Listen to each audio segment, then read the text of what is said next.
Hello? Yeah, this is Bungle. Oh, you want to talk about the Enlisted question and answer that came out today?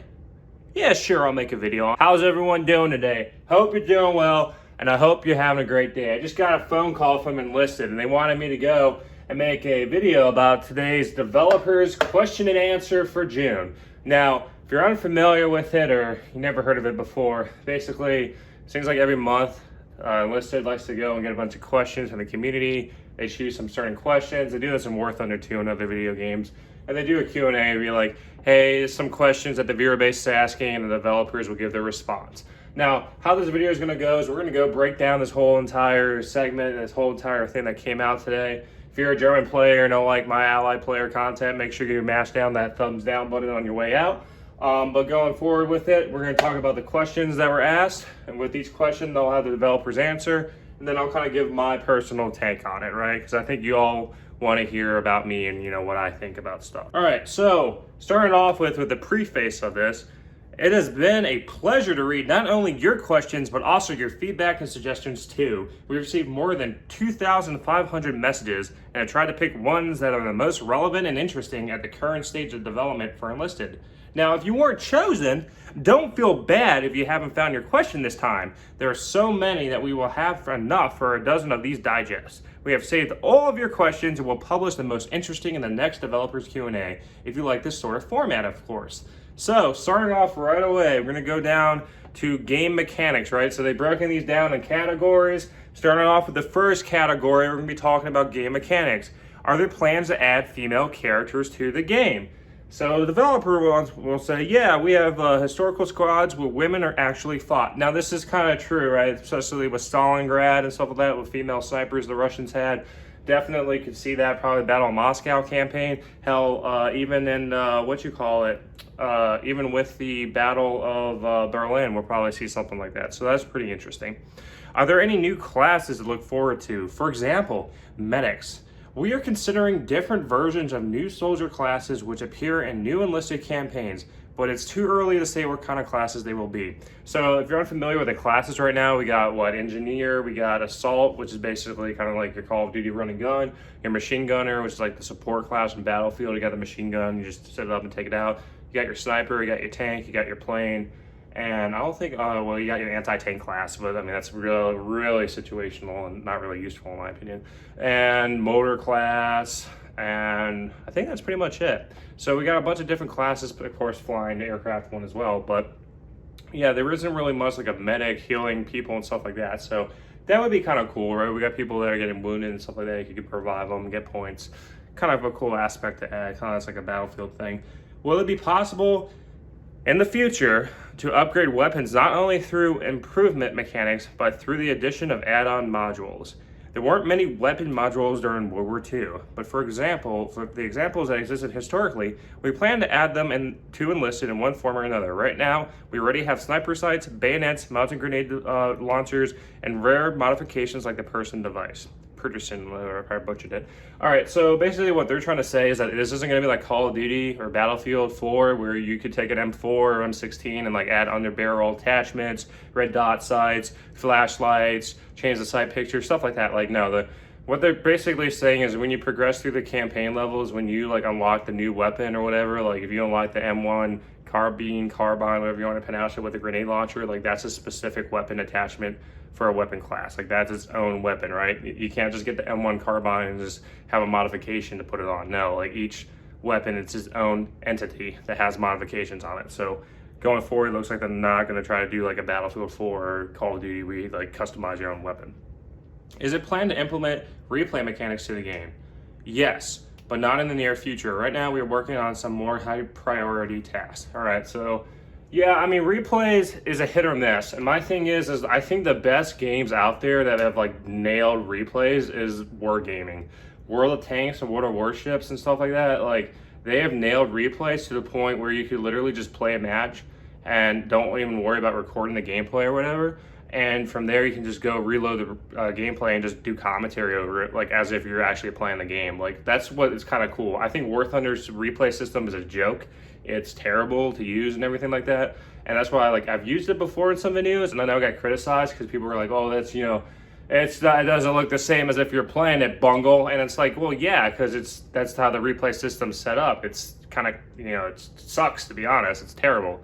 So yeah, I mean, I don't know. I hope the replay system isn't kind of gimmicky and stuff like that, like the War Thunder one. If it's like actually like how Wargaming does it, where you have these features there and there, but you can actually like have it look like as if you're playing it, that would be kind of cool. Now moving forward, which customization options will appear for us? Options such as uniform, weapon faces, and player names. We will start with the most highly requested customization option, the ability to change name and faces of your soldier. It will come soon enough. Okay, so right now, I mean, that'd be kind of cool to customize your characters and your outfits and all that, but it looks like what they're trying to do is like, yeah, some of the faces of the squads are kind of like, what? Potato. So yeah, you got to change some of the names and stuff like that. So I imagine there'll probably be a profanity filter and all that kind of keeps some off the wall stuff from it, but yeah. Okay, that's pretty interesting. Is my campaign level or skill affecting the opponents I fight against in battle? All right, so the response, and I'll comment on this, is kind of a big one. Not for now. All players will be matched into the same battles because we are balancing weapons and vehicles in the game so that even the most upgraded tank can be destroyed by the same explosive pack, and one lucky bullet will kill a 5-star soldier all the same. However, we have plans to implement matchmaking based on the campaign levels. It will work as follows. The matchmaker will try to find enough high-level players to gather them into one battle. But if it fails to find a certain amount in time, the level fork will expand up to the current state. All players against all players. Thus, it will be possible to play with experienced players if there are enough of them without greatly affecting the waiting time in the queue. All right, so I wanted to dispel some rumors. There's always a rumor that there's skill-based matchmaking and stuff like that.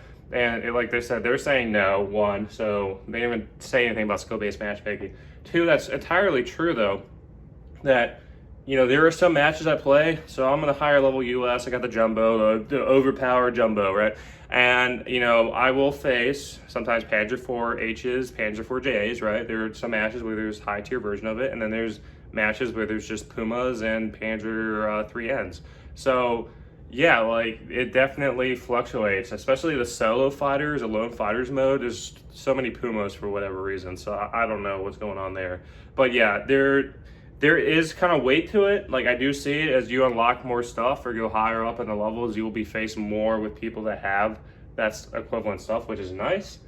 But also at the same time, it's kind of unfortunate for the players that are trying to start out and they're getting like clubbed right away. So would you like to make it possible for a global queue, the ability to search for a battle in several campaigns and get into the first one found?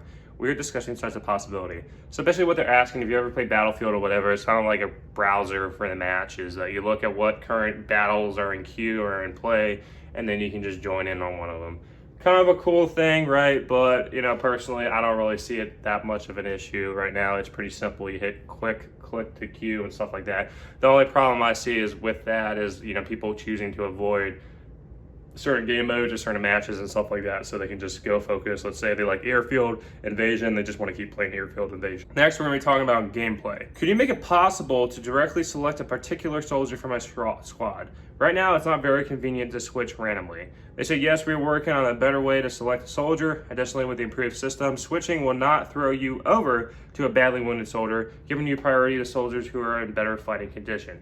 Yes, because right now with it, you just press Y and you switch to your soldier, and half the time I do it, when I get like wounded or killed in my main one, it's usually someone that's already wounded, and like it's just like totally frustrating because you're spamming the Y key trying to get to like an actually, capable fighting soldier. So that definitely is a big improvement. The next one is the mechanics of picking up a weapon is currently not very convenient. You have to spend a couple of seconds on this. Are there plans to improve it? Picking up weapons from dead soldiers was never welcomed by the sides during the war. Those situations in which it had to be done happen all the time. In the game, we want to emphasize this by picking up weapons last on the list of options of replenishing ammunition. For example, we will motivate engineers to install ammunition crates, and we will continue to develop similar mechanics further. So I guess their thing is that it's not going to be like Battlefield, Call of Duty or anything where you pick up a fallen soldier's weapon and stuff like that. I guess they're trying to respect the historical chivalry or whatever that was going on during World War II, right? So as a result, they're also trying to do this too to emphasize teamwork, team play. Because that's kind of like a big thing with this game, especially some players in the community. pushing that teamwork aspect and definitely having engineers like build. Because let's be honest, how many times do we play a match and there's like engineers building ammo crates? Like that's one in a billion. Like that's very rare. Spawn points are common, but I've never seen an engineer, like most of the time they do not build ammo crates, right? So that's that. I mean, maybe, like I said, they're going to try to improve it and stuff like that, give more rewards for engineers doing that, then that's probably a good way to incentivize doing it. Do you plan to add bipod mechanics for machine guns? It's already there. The mechanics amount of machine guns, weapons, including machine guns, is working if you approach a suitable surface or lie down, press the mountain button. It is displayed in the tooltip. The angle of fire will be limited, but the stability of the weapon will greatly increase. Yeah, that's true. You can press B. I think you can mount like basically any weapon besides a pistol. You just go into prone or whatever, or you're on a windowsill, you can just set it up, press B. I mean, yeah, it limits your traverse of your weapon, but I mean, the stability, it does greatly increase to the point where it's like not even noticeable. So definitely it's already in the game. I'm surprised they even chose that question, to be honest with you, because it's kind of common knowledge. But rank 5 soldiers remain the highest in the game. At the moment, we have no plans to increase the maximum rank of the soldiers, but after the 5th rank, there will be another level of upgrade, veterans, but it won't work quite the same way as a rank. Stay tuned. So I guess maybe I don't know, we'll see what they do with it, but I mean, I imagine it's probably gonna be like a prestige system or something. You get a rank 5 soldier and you keep leveling up and they get like the uber perks and everything like that. Like, I mean, me personally playing the game with, you know, a regular squad versus a premium squad, the problem is that the premium squad gets that premium bonus, which is like critical for grinding. If you're playing the game just to play the game, then I will tell you, then yeah, go play regular squads and stuff like that. But if you're playing to grind or unlocks content and stuff like that, then you want to have as much premium squads, premium time as possible to expedite that. And the problem is, I don't know if they're going to do what they did in War Thunder, where they give you a talisman, which basically a talisman in War Thunder, you put it on a vehicle or aircraft, tank, ship, or whatever, and it basically makes it a premium. Now, it doesn't really give you the silver lions bonus or whatever, but it gives you like XP bonus, right? So you're basically playing like an XP bonus vehicle that's like a tech tree vehicle or something like that. So they do it with the squad where you could just talisman it or something, like give it a premium status, then that could definitely pay dividends down the road. But like I said, right now they haven't even talked about that. Now, AI. AI is a totally interesting topic, so we'll go right into it. Do you plan to further improve AI soldier commands? Right now, it doesn't allow you to do everything you would like it to do. Of course, we already talked about it in the past, for example, in this article, but this is a lot of work and it will take some time. Yeah, AI in this game is just, I don't know what to say. For whatever reason, you tell them to defend an objective or stay put, and they will just run out and get killed. And it's just like, I don't know what to tell you. Like, the AI just wants to die. So, I don't know. It's insane. Vehicles. Will you give pilots a parachute? This will appear in the future, but as of right now, the zone in which you can bail out from your aircraft is quite small, and outside of it, a parachute won't save you. For now, we are directing our efforts to higher priority tasks. All right, so basically what they're trying to say right now is if you're playing aircraft, if you get killed, you're dead. Either way, you can't bail out or anything. And yeah, that's pretty much it. Like either suicide, crash your plane, or get shot down. It's only 3 ways to get out of your aircraft. So kind of unfortunate, because I was always wondering if it was a bug or whatever, but yeah, you can't really bail out or anything. And if you do bail out, you're just, free fall and you're dead. So yeah, keep in mind, this is a closed beta test, right? So years from now, this game's still around. A lot of this is going to seem minuscule to what they're going to be doing. But yeah, right now, they're just getting the groundwork done, right? So next one, why are armored vehicles so hard to control? Moving, aiming, and shooting requires serious coordination and experience. That's not what I see in War Thunder, for example. It is difficult to control a tank in real life, especially a World War II tank, which was mass-produced weapon designed for maximum efficiency at minimum cost. Guidance gears are not as accurate as you might wish for. Observation devices limit visibility, and powder gases after each shot make it difficult to be inside. However, such vehicles are capable of leading an entire team to capture a point, covering it with their thick armor and destroying dozens of targets along the way. In Enlisted, a military shooter about soldiers, this level of interaction with vehicles is perfect for the gameplay. Armor and aviation are implemented in our game with highly detailed models and damage mechanics, but they are not the main strength on the battlefield. The most usable and versatile asset on the battlefield is, of course, infantry. In War Thunder, for example, in the simulation mode, these features are also present, but just not as noticeable with the framework of large-scale tank battles, huge targets, and distances. For sure, we will continue to improve the usability of controls, modify the damage of both ground vehicles and aircraft, as well as fix the variation bugs that you have reported. All right, so to comment on this, right? I mean, it is true. The infantry is going to go, at the end of the day, win the battle when it comes down to destroying tanks and stuff like that. Like, if a tank is yellowing, I mean, besides air power, right? Air power, at the end of the day, like, that's usually really crucial for victory. But, you know, tanks and everything, if tanks yellowing a capture objective, it's going to get destroyed by infantry with the demo packs and everything like that.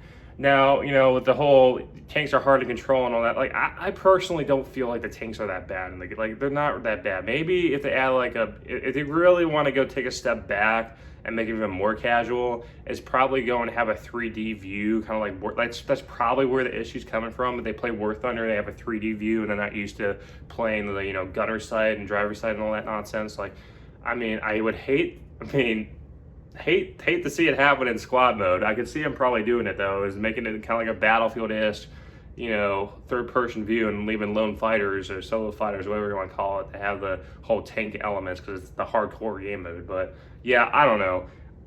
Personally, like I said, like, it's one of those things you have to understand when you play this game. It's not Battlefield-ish. Like, it's in between arcadey / not even, it's like light sim. It's not even close to sim at all. But yeah, like, if you're expecting to be a 3D person view and stuff like that, like, no, that's not how Enlisted works. And if you played Red Orchestra 2, Heroes and Generals, all those games, Postscriptum, they have the same elements, if not even worse, with that hardcore simulator elements. Now, moving on, campaigns and missions. How many campaign levels and missions do you consider enough to be a campaign completed in terms of content? This is specific to each campaign. We try to add as much weapons and equipment as possible from the battles of a particular campaign, as long as they don't mess with the balance of the game overall. The current campaigns are expected to have over 40 levels in the final version. Wow. So right now, I think the highest we got right now, I think, is Battle of Normandy, or in Battle of Moscow, is like 27 or something. And the grind to get there is insane. Like, it's very grindy. Like, I think I'm getting a level unlocked a day or something like that. Like, it takes time to do it. So yeah, that's definitely a lot of content. So I don't know what they're going to add, but yeah, it's insane. Apart from already announced campaigns, what other campaigns will be enlisted? We can't reveal any specifics yet, but we are planning campaigns in all key World War II centers, including, for example, the Pacific. All right, so probably what I foresee, or, you know, I know people are talking about the Tunisia Battle of North Africa campaign and all that, right? That's going to be exciting. I imagine we're going to see a Battle of Italy campaign with 10th Mountain and all that, so that'd be pretty cool. Probably going to see Pacific campaign, of course. Maybe they're going to have Anzac and everything like that too, along with the Japanese and the Americans going at it. So, I mean, you got to keep in mind, World War II, there were tons of theaters of war. There was even like the... I think the Aleutian front with the Alaska, with the Japanese actually invaded Alaska. If you didn't know, during World War II, actually for a little bit they were up there in Alaska invading it. So, you know, there's different areas that World War II covers. So there's a lot of campaigns, and I don't know like how intense or how deep they're going to go. It's just the problem is how you're going to retain the player base if you're going to have all these campaigns going on, unless you're just going to, you know, supplement it with bots. Which, I mean, whatever. Bots are always going to fill in a player slot. The extra mission goal of the invasion of Normandy airfield is interesting. Can you tell us what it showed in the test? Should we wait for more extra mission goals, or even major ones, other than capturing a point, like having to spin up a machine gun or break through a wall with continuous damage? There will absolutely be new extra mission goals. We are currently working on them, and we'll tell you about them later.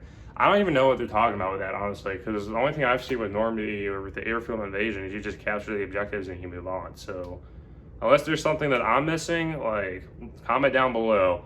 But I do not recall seeing some special hidden Easter egg or something. Because I played the Invasion of Airfield multiple times. I've never seen it, so I don't know what they're talking about.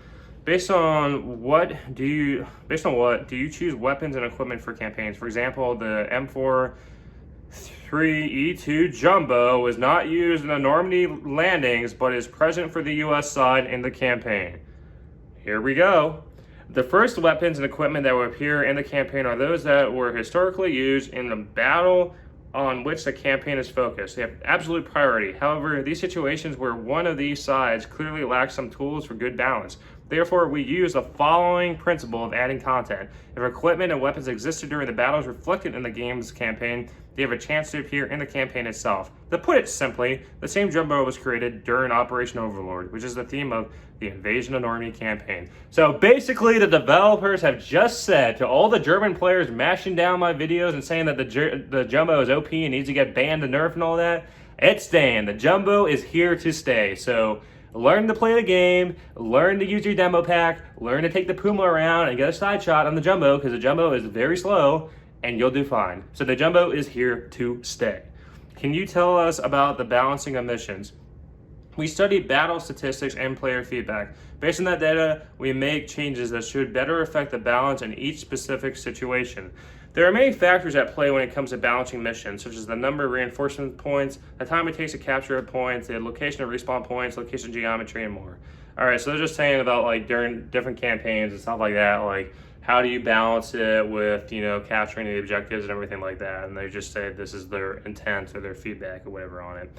I really enjoy playing multiple campaigns, but it takes a long time to level up everywhere, and is a big holding back factor for me. What's your opinion on this? Would you like to add something to make it easier for the active player to enter a new campaign? On one hand, we want players to be able to start playing any campaign they want right away. On the other hand, we don't want the campaign levels to go by so quickly that the player won't have time to try out the gameplay of new squads, weapons, and vehicles. At this moment, we already have a premium account that speeds up the progress in all campaigns. We also plan to add boosters in the pool of Battle Pass rewards. We also consider in the future adding a system that will speed up the unlocking of content and new campaigns for those players who have already high levels in other campaigns. So basically what I see here is they're going to take kind of War Thunder's boosters. So if you play War Thunder, right, and you understand if you log in every day, there's like a bonus, and you do the Battle Pass, you get these bonuses, which are, you know, 10% RP gain for 20 battles, 15% for 10 battles, stuff like that. Like, these boosters basically increase your profitability of getting research points to unlock content, as well as increasing your credits, so you can also use that to buy content, right, unlock it. So they're going to try to pull that over. They're probably going to do a loyalty system based on that comment with, you know, if you got higher level campaigns, you get an XP bonus to starting a new level of a campaign and stuff like that. Which, I mean, the way I see it right now is like it looking like they're taking care of the player base, which, you know, it's nice to see. But like I said, it's all words until you start seeing the actual stuff come out, right? So we got to take what they say with a grain of salt. All right, moving on. Communication. Will the game be available on Steam? We have no plans to release Enlisted on Steam for now. All right, so that's kind of a big like, okay, and the reason why is because if you get a game out on Steam, it's going to go like blow up, right? Usually I mean, a lot of people say, you know, well, different video game launchers like Epic Game Store and all that. Like, for the majority of the PC player base, Steam is kind of like the major hub. Steam is where most players go to get their games. You see this with Electronic Arts moving their games on Steam, and so you still have to go use their stupid Origin or whatever to play their games, right? But you see them putting it on Steam because Steam's like the main hub, right? It's like the main brokerage, the main dealer of video games, right? So to say that you're gonna, you know, no plans, like, I would like to see down the road maybe they consider at least putting it on Steam. I think there's certain requirements they have to meet for it to be on Steam anyway, and the CBT status they're in right now, it's gonna take a hot minute. I think when War Thunder went OBT or something, I think it went OBT before it went on Steam. So maybe there's something with that. I don't know, but we'll see. Would there be personal statistics or leaderboards in the game? We have such plans. We would tell you about it in a separate devlog. Oh boy, stats, right? We all love our stats. You played World of Tanks or War Thunder and everything like that. I think World of Tanks is the big one on stats. You get to see someone's stats and you get to call them out, tell them to uninstall and get off my game. This is my game. So, all right, it will be done, they say. We hope you enjoyed reading through these short questions. Let's be honest, I don't think these were short questions at all, and suggestions to which we have a general answer. Let's do it. In the near future or a little bit later, we will implement the following in Enlisted. The ability to destroy a rally point remotely without having to return to it. The choice of language for the combat commentator. The ability to try out a premium squad at the practice range without buying it. And the improve the academy interface in particular, added a link to the squad the soldier is assigned to. So this kind of Q&A is that vlog. We see a lot of stuff. I mean, basically, I just think they're tightening their shot group on the game. They're just trying to like adjust fire here and there and stuff that they need to work on and stuff like that. Nothing like major with content. We didn't see anything talking about the Battle of Tunzio or the Battle of North Africa campaign or anything like that, because I'm probably going to say it's probably going to come out in the fall or even later. It just seems like right now they're more interested in just fixing the game or trying to adjust fire here and there. And not to bash them compared to War Thunder, but it seems like the developer team's a lot smaller than War Thunder. Whereas War Thunder, you understand with War Thunder now, like there's updates every day. Like War Thunder, it's constantly updating. I think because it's Gaijin's cash cow.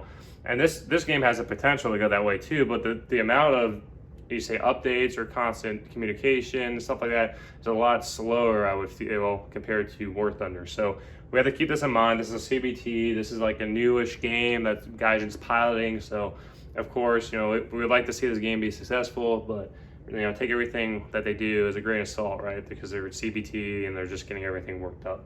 But well, if you reach this point in the video, make sure you put down hashtag bungle smelly socks, because I know most of you probably didn't even reach this point in the video right now. So it's always nice to hear my own voice. It makes me sleep better at night. But other than that, if you're new here to this channel, it's your first time watching, I hope today is the day that I earn your subscription. Make sure you comment down below, mash that like button. It helps me with the YouTube algorithm. If you got suggestions for future Enlisted content, let me know. I kind of got a list I'm working on, but I always like to add more to that list. You're like, hey Bungle, do this review about this map, do one of your Brightboard presentations on this or this premium stuff. Like, let me know, because I think I've covered most of the premium stuff in the game. If I haven't, comment down below. Make sure I'm getting getting a good scope of everything with that. But other than that, I hope you all have a great day. Thanks for stopping by and listening to my monologue. If you're still here, hashtag bungle smelly socks. Other than that, I hope you all have a great day. Take care.